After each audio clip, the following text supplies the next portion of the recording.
effectivement dans les ordinateurs, dans l'informatique.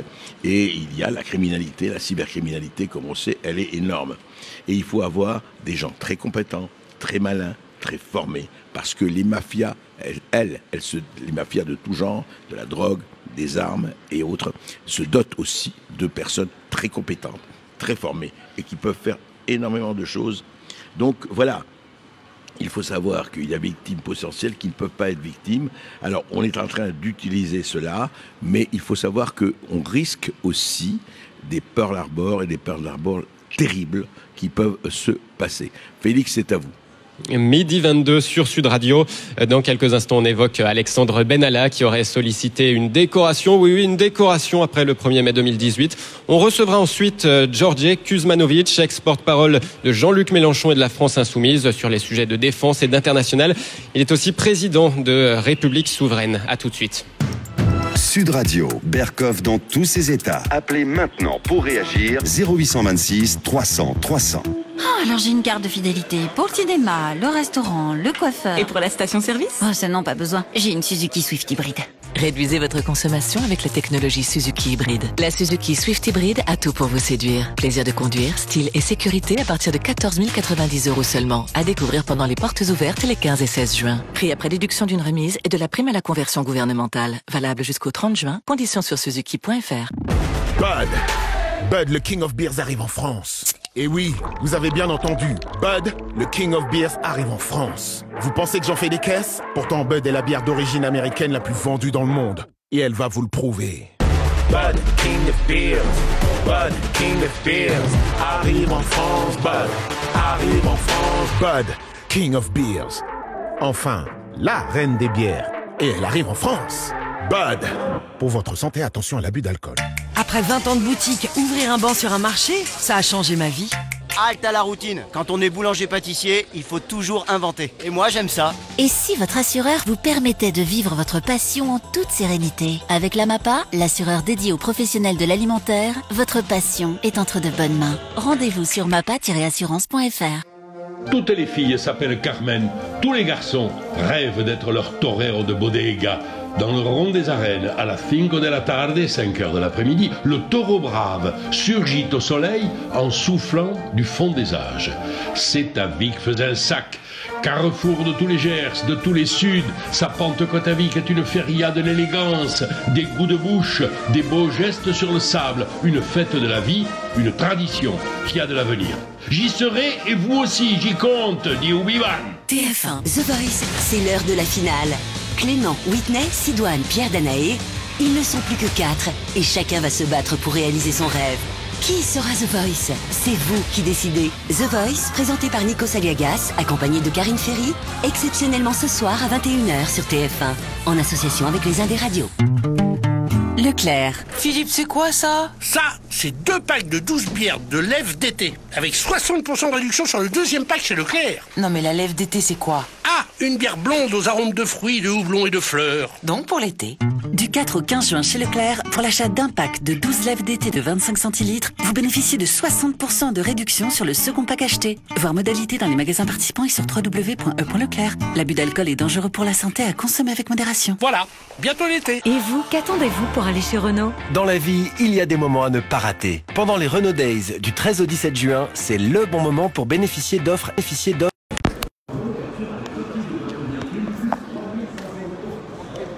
Reprise, c'est ça les Renault Days. 5 jours à ne pas rater. Renault reprend votre voiture 3 500 € en plus de sa valeur pour l'achat d'un Renault Capture.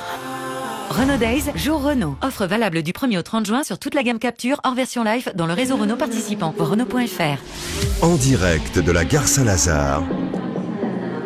Ici Sud Radio. Les Français parlent au français.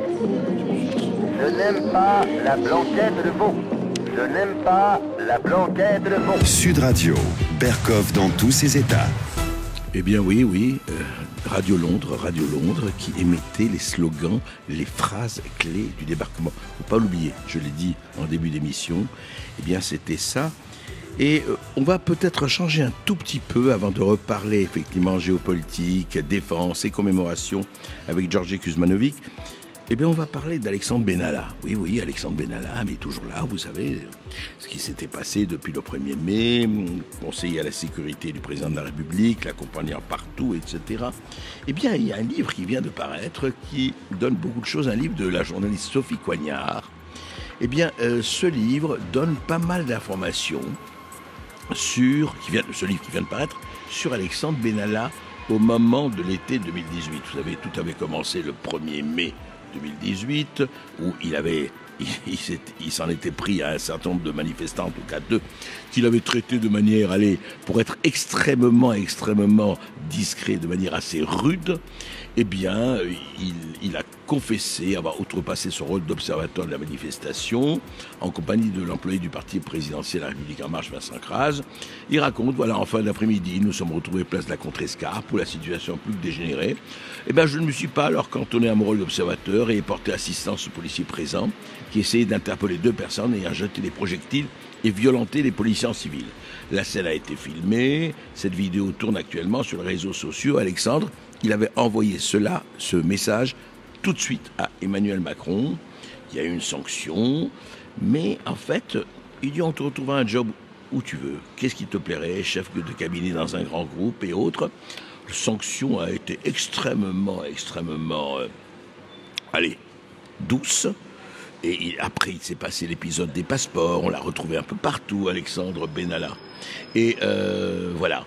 Eh bien, le collaborateur du président ne recevra pas de décoration. Il avait demandé une décoration. Oui. Il est allé voir Ismaël Emilien, le plus proche conseiller de Macron à l'Élysée. Il lui a dit, écoute, j'aimerais bien quand même lui dire une décoration qui récompenserait son fait d'armes. C'est pour montrer à quel point, effectivement, il n'était pas du tout dans ce qui allait se passer et qui allait devenir l'une des plus grosses affaires d'État du quinquennat Macron. Voilà. Eh bien, Félix, c'est à vous. Si, merci André Berkoff à la gare Saint-Lazare pour le 75e anniversaire du débarquement. Vous recevez dans quelques instants donc Georgi Kuzmanovic, ex-porte-parole de Jean-Luc Mélenchon et de la France insoumise sur les sujets de défense et d'international, et puis aussi président de République souveraine. Sud Radio, Berkoff dans tous ses états. Le face-à-face. Et oui, et je reçois donc Georgi Kuzmanovic. Georgi Kuzmanovic, vous êtes surtout spécialiste de défense, de géopolitique internationale, et je voudrais revenir donc, et puis vous avez été conseiller de Jean-Luc Mélenchon sur et membre de la France Insoumise, que vous avez quitté il y a 9 mois, c'est ça? Oui, avant les élections, précisons-le. Bonjour Georgi. Oui, vous n'avez pas fait comme certains autres, allez, on ne va pas en parler, qui après la défaite des Républicains se sont mis à quitter le parti en masse. C'est intéressant. On attend quelquefois les élections, hein. Voilà. Ah, vous savez, c'est plus la lutte des classes, c'est la lutte des places maintenant. Hein. Il y a aussi. L'une n'empêche pas l'autre, comme on dit. Alors dites-moi, Georgi Kuzmanovic, voilà, on voit un peu, effectivement, c'est la commémoration, c'est l'entente, en tout cas cordiale, en tout cas en surface. Mais pour vous, aujourd'hui, quand Macron, par exemple, reçoit Trump, Theresa May, n'en parlons pas, elle est sur le départ. Angela Merkel ne se sent pas très bien, il faut le dire. Mais aujourd'hui, entre Trump et Macron, qu'est-ce qui peut se passer? Qu'est-ce qu'ils peuvent se dire dans le déjeuner qui est en train d'avoir lieu aujourd'hui, en Normandie, à Caen?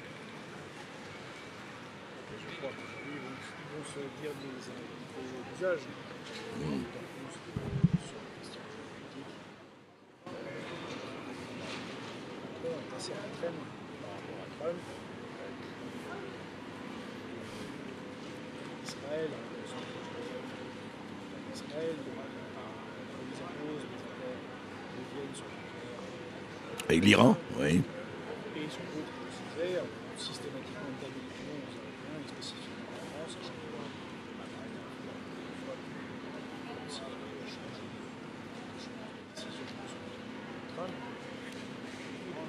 Voilà, ils vont surtout, je pense, converser de manière mais est-ce qu'ils vont faire semblant? Mais on n'est pas à table avec eux, on ne va pas spéculer. Mais eu égard à cela, quand par exemple pour l'OTAN, j'aimerais avoir votre sentiment sur l'OTAN. Vous savez, Trump dit, d'ailleurs il l'avait dit bien avant qu'il soit élu, il dit mais écoutez, je ne comprends pas l'OTAN, c'est vrai que l'Amérique paye pour pratiquement les 2/3, les pays européens ils sont ravis qu'on les défende, mais ils ne veulent pas payer, il faut que ça change. Il avait dit pour le Japon d'ailleurs, il avait dit pour d'autres choses. Est-ce qu'à votre avis ce sera abordé ou en fait, je ne parle pas... Où en est ce problème-là? Est-ce que vous croyez que Trump va aller jusqu'à exiger des partenaires de l'OTAN que, allez, c'est à vous de raquer un tout petit peu, nous on fait les 2/3 du boulot, les 2/3 de l'argent en tout cas, ou pas? Alors, juste avant de répondre à votre question, il y a un élément qui est quand même central, c'est que effectivement l'histoire est géopolitique. C'est pas juste des faits. La manière dont on le raconte fluctue en fonction du moment géopolitique où on est. Vous l'avez très bien rappelé avec les statistiques sur qui les Français considéraient que à l'époque c'était les Russes, enfin les Soviétiques qui avaient libéré l'Europe. Bon, les choses changent en fonction du moment historique. Bien sûr. Et juste, bon, vous avez, je ne vais pas vous faire un faux procès, mais vous avez lancé la chanson tout à l'heure de Michel Sardou. Et si les Américains n'étaient pas là, on ne serait pas en Germanie en fait, on serait en Union soviétique, parce qu'ils seraient arrivés jusqu'à là. Et il y a certaines choses qui ne sont pas rappelées, et entre autres le rôle de la France. Et c'est bien ça qui est malheureux, c'est que on a un peu, en particulier avec Macron, l'impression d'un président qui remercie à l'infini les États-Unis, et sans oublier le rôle de la France. Il y a quelque chose que les jeunes Français ne savent plus, c'est le débarquement de Provence. Oui, c'est vrai. Des troupes françaises, 230 000 hommes quand même. De l'âtre de Tassigny, le 15 août. Quelle année ça? 15 août 44, qui compte considérablement aussi dans le processus de libération. Et puis les FFI, les Forces Françaises de l'Intérieur, Jean Moulin, les FTP Moy. Bien sûr. Sans les Américains et les Russes, je ne sais pas si on serait arrivé. Hein, vous savez. Mais juste, je précise ça, c'est qu'au même moment, souvent on se dit mais pourquoi les Allemands n'étaient pas aussi inquiets de ce qui se passait sur les côtes de Normandie? Mais c'est parce qu'au même moment, les Soviétiques lançaient l'immense et colossale offensive Bagration, qui ressemblait 3 ou 4 fois plus de force que celle des Alliés à l'Ouest. Et puis il ne faut pas oublier que la résistance britannique, qui était possible, a été aussi possible parce que les Britanniques n'ont pas perdu leurs 400 000 hommes à Dunkerque. Alors tout un tas de raisons, on ne va pas y revenir. Bien sûr. C'est aussi parce que Göring voulait avoir sa victoire aérienne, et qu'il y a eu le courage de tout un peuple britannique, les pêcheurs, tout le monde est allé chercher leurs soldats. Mobiliser, ouais. Mais aussi, et on l'oublie, toute une armée française qui se sacrifie pour bloquer les Allemands et que les Britanniques partent. Si elle n'avait pas fait ça, s'il n'y a pas eu les 400 000 soldats britanniques rentrant en Grande-Bretagne, la Grande-Bretagne signait une paix. Elle n'avait pas le choix avec l'Allemagne. Et l'Allemagne avait toutes ses forces face à l'Union soviétique. De rappeler, donc on a aussi un rôle, il n'y a pas que les Américains. Et puis les Anglais étaient quand même presque principaux. On rappelle toujours, on parle des Américains le jour J, mais 80% des forces navales sont britanniques. Il y a énormément de Britanniques qui débarquent, et d'ailleurs à Bénouville, là où débarque le commandant Kiefer, nos 170 soldats, le célèbre commando Kiefer, qui s'est encore illustré récemment de manière tragique au Mali, au Sahel. Eh bien, ils ont débarqué avec les troupes britanniques à Bénouville et libéré le premier pont, de France, le pont de Bénouville. C'est juste pour rappeler que c'est pas que les Américains. C'est vrai. Voilà, mais il y a eu quand même 200 000 morts américains qui étaient pas rien. Et entre autres la France. C'est juste pour un peu rappeler un peu de fierté française. Mais comment vous expliquez juste là-dessus? Sur l'OTAN, parce que la question que vous posez sur l'OTAN, mais il n'y a pas de particularité propre à Trump. La demande, l'exigence de 2% du PIB en hausse de défense, des dépenses de défense pour les pays membres de l'OTAN et spécifiquement les Européens est une demande assez ancienne, c'est celle de Barack Obama.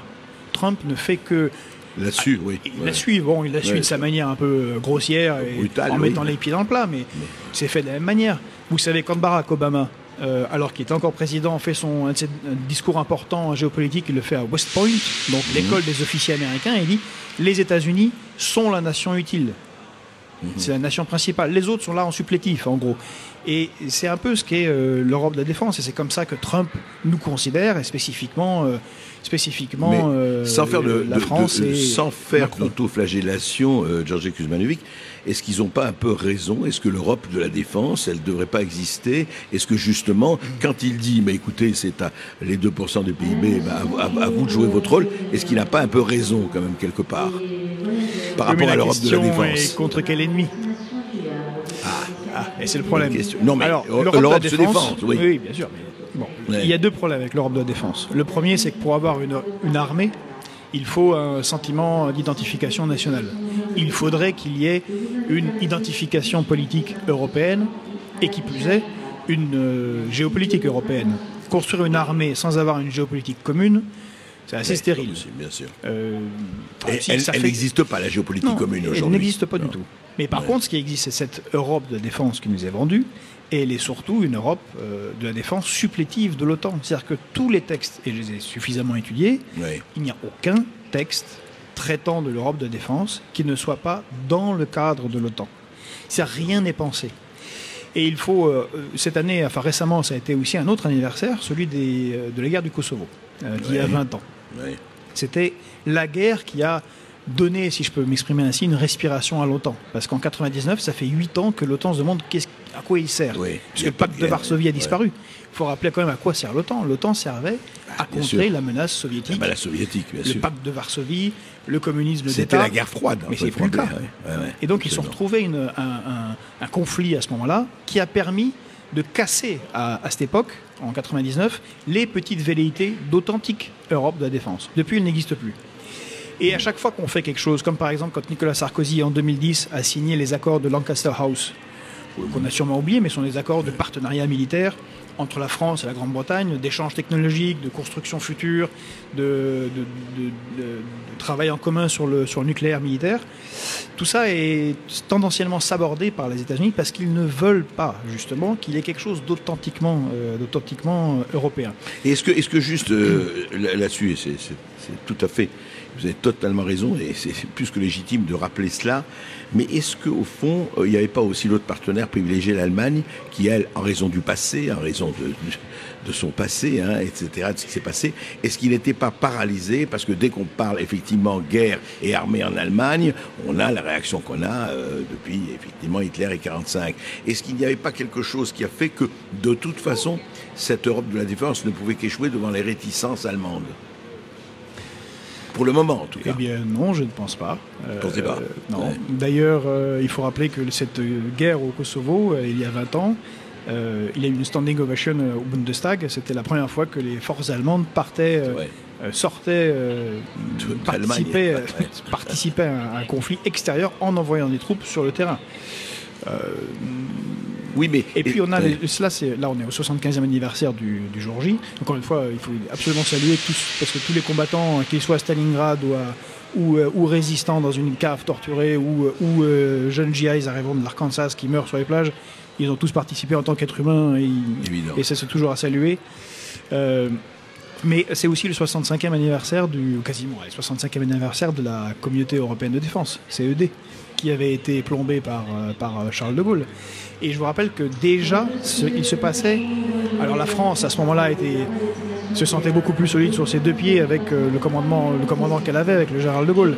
Donc on l'a bloqué, mais à l'époque, qu'est-ce que voulaient les Américains? Ils voulaient le réarmement de l'Allemagne, ce qu'il se passe actuellement, et faire une communauté européenne de défense que de Gaulle a refusé. Pourquoi?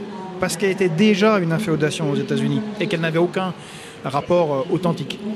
Pour preuve en est, c'est qu'encore en 2017, pendant la campagne présidentielle, les Américains ont fait débarquer en Europe 2600 véhicules blindés qu'ils ont déployés sur le front Est. Mais c'est le cas, parce qu'ils l'ont déployé face à la Russie, face à la frontière biélorusse. Oui, c'était le bras de fer avec Poutine, etc. Oui. Bon, le commandement, l'état-major de cette immense unité, elle a été mise en Allemagne.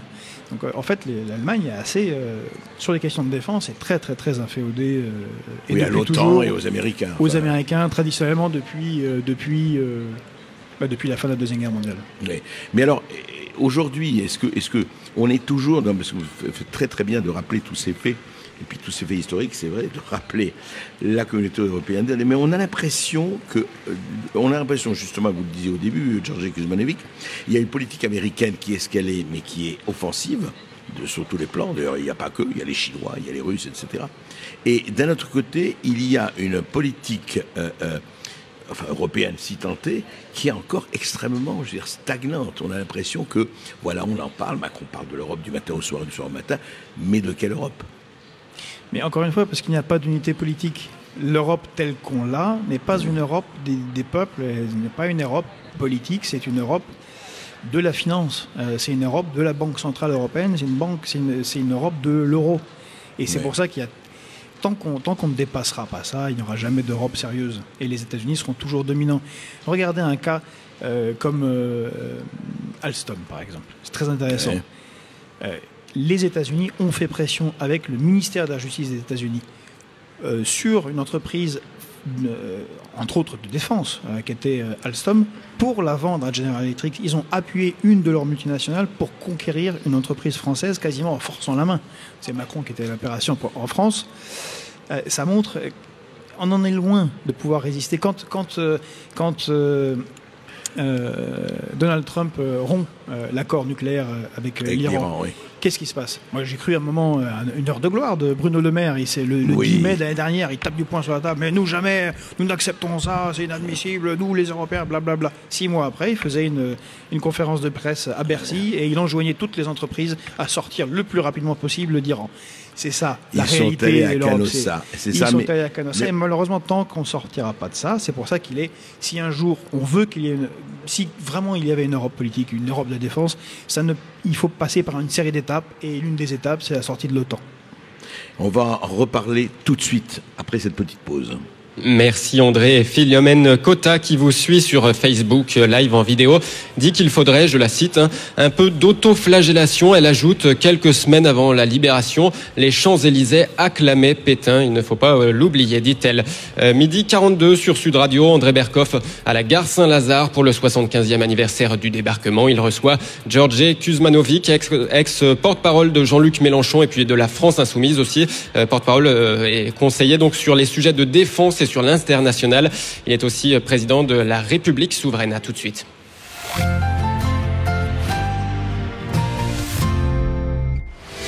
Les vraies voix Sud Radio. Christophe Bordet. Au menu des vraies voix sur Sud Radio, les cérémonies autour des 75 ans du débarquement. Macron et Trump ont déjeuné ensemble. France et États-Unis ne sont d'accord sur rien. Trump a-t-il ruiné les relations franco-américaines? On vous attend 0826 300 300. Autre débat dans les vraies voix. Interdiction des cigarettes dans les parcs à Paris et sur les plages à Marseille. Question, faut-il interdire les cigarettes dans tous les lieux publics? Là aussi on vous attend. Notre vraie voix du jour, Marion Mésadorian, humoriste pour son spectacle Pépite. Elle est en tournée dans toute la France. À tout à l'heure. Les vraies voix Sud Radio. Christophe Bordet. Bouygues Télécom. Regarde cette photo, sublime. J'ajuste le niveau de flou à l'arrière-plan. Voilà, parfait. Je suis devenu un photographe génial, non? Magnifique. Mais tu crois pas que c'est plutôt le mode portrait de ton iPhone XR avec contrôle de la profondeur qui est vraiment génial? En ce moment, chez Bouygues Télécom, l'iPhone XR est à 1€ plus 8€ par mois pendant 24 mois grâce au forfait sensation avec avantage smartphone 70 Go. Appelez gratuitement le 3106. Offre soumise à condition, engagement 24 mois, iPhone XR à 193€ avec la reprise de votre ancien mobile. Bud arrive en France. Oui, vous avez bien entendu, Bud arrive en France. Bud est la bière d'origine américaine la plus vendue dans le monde. Et elle va vous le prouver. Bud, King of Beers, arrive en France. Bud, King of Beers. Enfin, la reine des bières. Et elle arrive en France. Bud, pour votre santé, attention à l'abus d'alcool. J'ai adoré notre premier rendez-vous. Je dois t'avouer que... L'alerte discount, je dois filer. Aujourd'hui, le filet de canard mariné tomate basilic origine France est à 9,99€ le kilo chez Netto.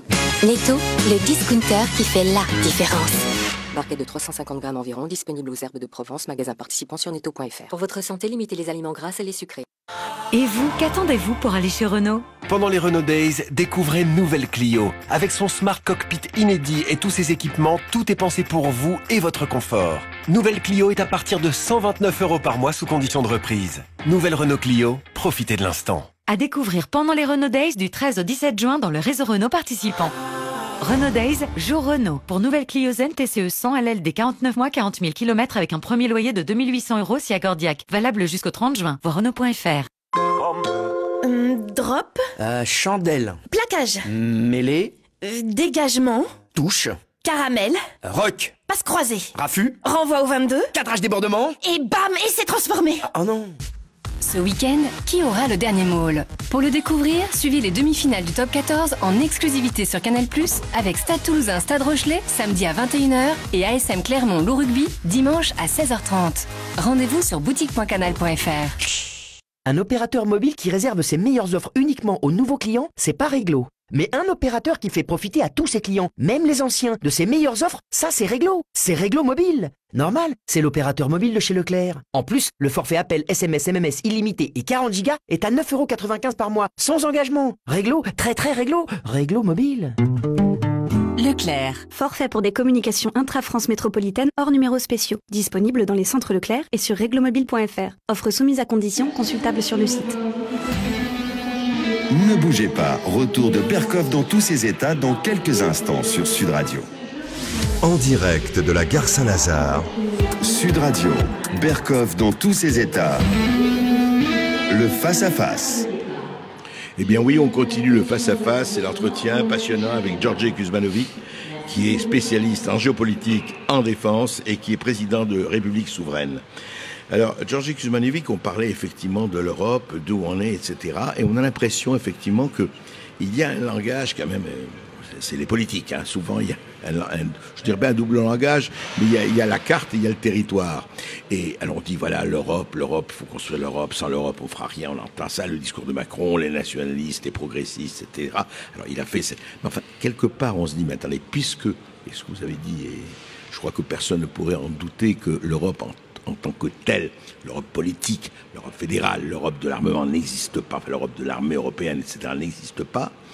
Est-ce qu'il ne serait pas temps de, même si on ne l'aime pas du tout, de faire ce que fait Trump pour l'Amérique? Vous allez me dire que l'Amérique n'est pas la France, on est d'accord. Mais enfin, et s'occuper peut-être un peu plus de la France et voir ce que la France pourrait faire sans tomber dans un nationalisme étroit et fermé dans ce concert des nations. Mais je ne peux qu'abonder dans votre sens, c'est pour ça qu'avec des amis nous avons créé la République souveraine. C'est, je crois, la seule solution. Et il y a bien des moyens d'agir. Alors comment, justement, concrètement Comme on parle du jour J, il est intéressant de rappeler que le général de Gaulle n'a jamais commémoré le 6 juin 1944.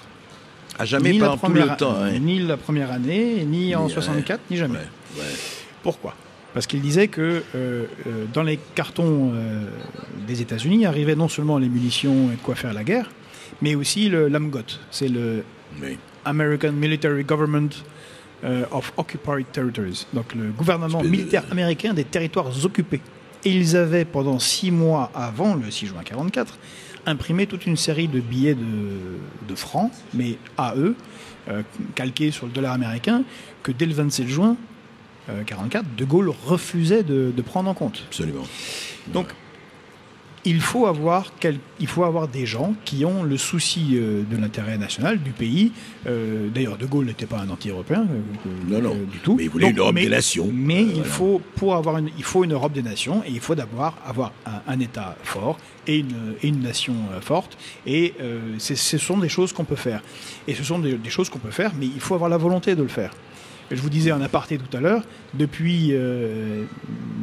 Nicolas Sarkozy, la moitié de nos ministres sont passés par la French American Foundation.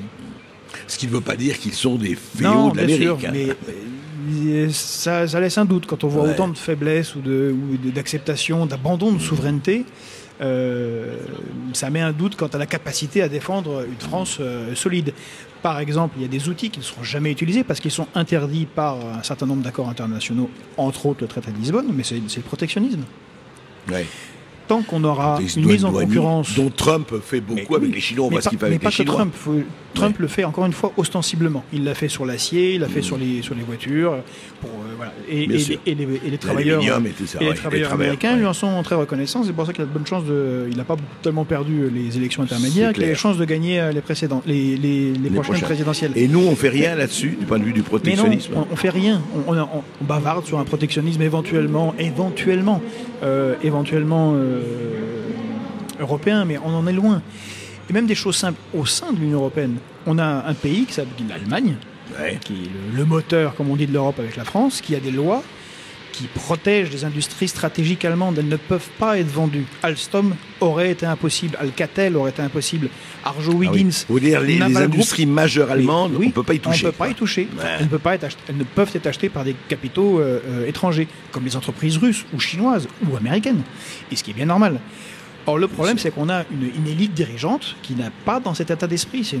De ce point de vue-là, c'est un peu l'étrange de fête de Marc Bloch qui écrivait l'étrange de fête. Historien Marc Bloch, magnifique, et qui est mort en camp de concentration, malheureusement. Mais on a quand même un président qui, lui, parle de transfert de souveraineté nationale vers une souveraineté européenne. Alors que, comme on l'a dit, politiquement, ce n'était pas construit, donc c'est juste jeté par la fenêtre. Tout ce qui a été construit pendant des décennies par d'autres Français, ceux qui étaient là avant, contre quelque chose, on se demande quoi. Oui, parce que par exemple, même, vous savez, on peut parler des aéroports de Paris ou aéroport de Toulouse. Enfin, pour le moment, c'est pas fait pour l'ADP. Toulouse, mais pour l'ADP, et là, je fais un appel ici, il y a une possibilité maintenant que les Français se mobilisent, comme ça a déjà été fortement le cas, pour refuser de vendre une entreprise stratégique. En plus, c'est une entrée, c'est une porte principale d'entrée dans le pays. Il y a tout un tas de risques de sécurité. Mais on a l'exemple, comme vous le dites, de l'aéroport de Toulouse, qui a été vendu aux Chinois. C'est une catastrophe totale. Ils ont juste tout bradé, ils ont récupéré de l'argent, ça n'a aucune logique. Mais ça montre qu'on n'a pas de logique, on n'a pas de stratégie industrielle en France. Encore une fois, parce qu'il n'y a pas cette volonté. On l'a vendu à un certain nombre de bijoux de famille qui ne s'étaient mais pas. Il n'y a pas cette volonté de défendre quelque chose qui est de l'ordre de l'esprit national au sens positif du terme. Mais alors, Georges, est-ce qu'on ne revient pas à l'essentiel? Est-ce qu'au fond, et moi je dis gauche et droite confondus, en tout cas moi je pense, c'est qu'on ne s'occupe plus du tout d'esprit national. Parce que sous prétexte que nationalisme, vous vous rappelez François Mitterrand, le nationalisme c'est la guerre, disait-il. Et non, c'est extrêmement réducteur. Je veux dire, si on ne s'occupe pas de son pays, on s'occupe de quoi?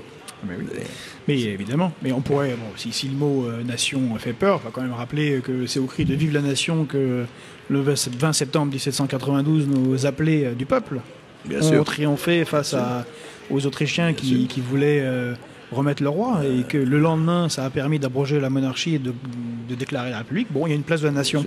C'est pas pour rien, c'est pas une insulte. Non, et puis on peut parler de souveraineté si ça gêne. C'est l'article 3 de la Constitution. La souveraineté procède du peuple. Mais même, il ne faut pas avoir peur des mots. Et même, par exemple, regardez, puisqu'on est au 75e, partout il y a des plaques mort pour la France, pas bon pour la démocratie. Mort pour la France, donc ça veut dire quelque chose. Ou alors si vous estimez que ça veut dire rien, laissons tout passer, le laisser faire, laisser aller, quoi. Et puis je dois dire ici, vous l'avez un peu évoqué tout à l'heure en disant les États-Unis, est-ce que nous on peut... Oui, les États-Unis, c'est 300 millions de citoyens, c'est la première puissance mondiale militaire. Rien que les États-Unis, c'est plus de la moitié des dépenses militaires mondiales. Ok, bon, et alors ? La France, c'est quand même quasiment 70 millions d'habitants. Puissance nucléaire, c'est une puissance nucléaire. On est la 5e puissance mondiale. Alors 7e économique, mais 5e parce qu'on a aussi la puissance nucléaire et qu'on a un siège au Conseil de sécurité, que d'ailleurs Macron veut brader à l'Europe. Partager avec l'Allemagne ou l'Europe, oui. Là, franchement, on est chez les fous. Mais on a des atouts, des terres agricoles fantastiques, énormément d'atouts, des savoir-faire, des industries extraordinaires. C'est un pays qui est tout à fait capable. La Corée du Sud, qui est en train de passer des accords avec la Corée du Nord, est bien moins forte que la France. Pourtant, elle réussit à avoir une aura internationale. Alors, pourquoi on ne pourrait pas? Et des inventions et des innovations, etc. On a l'impression qu'on a baissé les bras. C'est vrai. Alors pour ceux qui connaissent Tolkien, mais c'est comme le roi Théoden. En fait, je ne sais pas si vous voyez, il y a une langue de serpent. Tolkien du Seigneur des Anneaux. Tolkien du Seigneur des Anneaux. Ouais. Il y a un personnage, c'est le roi du Rohan, qui est tout faible, tout affaibli, alors qu'il a un magnifique royaume, plein de chevaliers très forts, parce qu'il y a une langue de serpent qui lui dit qu'il est faible, qu'il est faible, qu'il est faible. Il faut un peu arrêter. Ouais. On a un très beau pays, très puissant. Ce qui ne veut pas dire qu'il faut entrer en guerre avec les autres, mais qu'on a de quoi construire quelque chose. Et puis en Europe, on peut faire quelque chose de mieux que cette banque centrale et cet euro qui nuisent à tout le monde, et en particulier à nos industries. Il faut rappeler que depuis le traité de Maastricht, on a perdu 20% de nos industries qui ont été récupérées par 21% qui ont été récupérées beaucoup par l'Allemagne. On pourrait faire d'autres choses. Qu'est-ce qui plaît le plus aux Européens dans l'Union européenne ? C'est Erasmus. C'est Erasmus, bien qui sûr. Est mal financé à 400 millions, mais il faudrait mettre 4 milliards, il faudrait que tous les Erasmus, jeunes puissent... rappelons-le, c'est les échanges d'étudiants les échanges d'étudiants, partout, c'est un peu pour les gens un peu aisés, parce que ça rajoute un peu de sous, mais on pourrait imaginer des jeunes, je ne sais pas, de Lens, de Marseille, qui sont en CAP de tel ou tel métier, mais qui vont au Portugal, en Allemagne, en Grèce, Peut-être pas parce qu'on y fait mieux de la soudure, mais juste pour rencontrer les autres. Enfin, comme on faisait avant. Voilà. Donc, ce sont des choses qui sont ça se faisait sous faisables. Saint-Augustin. Je vois pas pourquoi ça se ferait pas ici. Et c'est comme ça qu'on maintenant. construit plus qu'un rapport humain, c'est-à-dire in fine peut-être politique européen, que par une banque centrale qui nuit à tout le monde. Il faut le dire, en fait, on est dans cette commémoration et c'est très bien. On le disait ensemble. De s'occuper des résistants, des gens qui ont été torturés, des GIs américains sont arrivés, qui ne demandaient pas cela, des Russes, etc. Mais il faut s'occuper aujourd'hui, en 2019, de savoir si on veut faire de la France une passoire qu'on peut vendre à la découpe ou par appartement, ou si on veut d'une patrie souveraine. Merci, Georges Kuzmanovic. Très belle conclusion. Merci à vous. Au revoir.